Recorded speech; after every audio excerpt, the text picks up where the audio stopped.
Hey everyone, welcome back to the channel and welcome to another video in our series of TypeScript tutorials for beginners.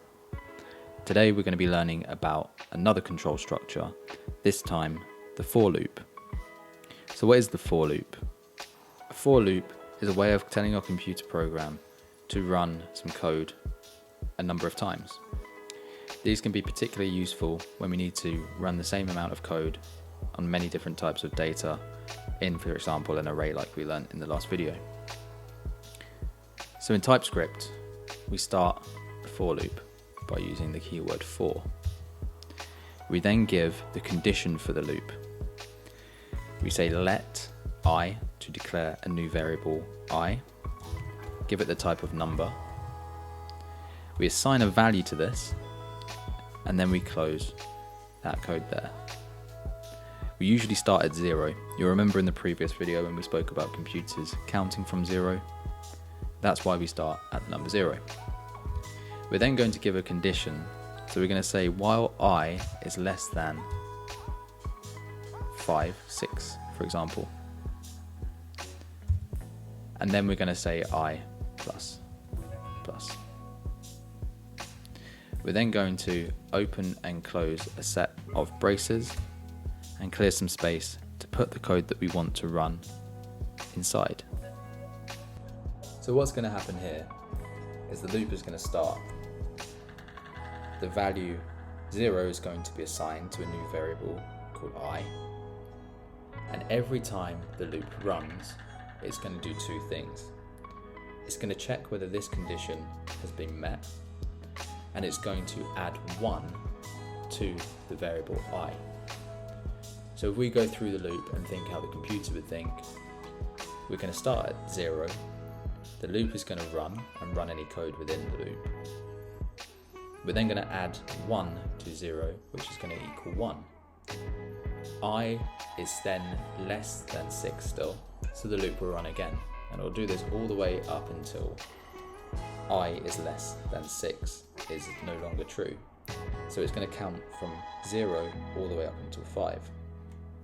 Now we can verify and demonstrate this by using console.log within our for loop. We're then simply going to log the value of this variable I. So what we can expect to see is our console logging 0 through to 5. And we click run. And that's exactly what we were expecting. So why might this be useful? Well, if you remember the arrays from our previous video, if we create an array, number array, type number, and give this some values, 0, 1, 2, 3, or actually, let's start from 1, 2, 3, and 4. We can loop through an array, and we can do that by replacing the number 6 with number array dot length. Now what this is going to do is it's going to calculate the length of the array, and the length is 4. There are 4 elements here, so it's going to count up until 4. We're then going to console.log the value in position I of our array. So if we run this code, we can see that all of the values of our array have been outputted with 1 line of code, instead of needing to do that with 4 lines of code. If we were to take another array, for example, let shopping list, assign the type string to it, and put some items in a shopping list. For example, bread, cakes, juice, and apples.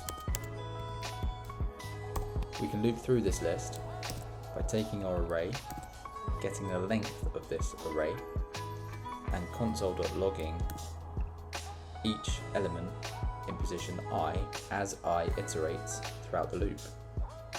So if we clear this and run the code again, we can see that bread, cakes, juice and apples have all been output to the console. And that's it. That's as simple as the for loop is.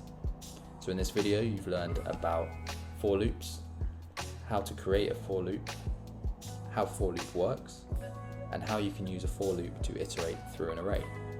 If you found this video useful, please give it a like and consider subscribing to the channel, where we're going to be posting more content in this course. Please join us for the next video, and I'll see you soon.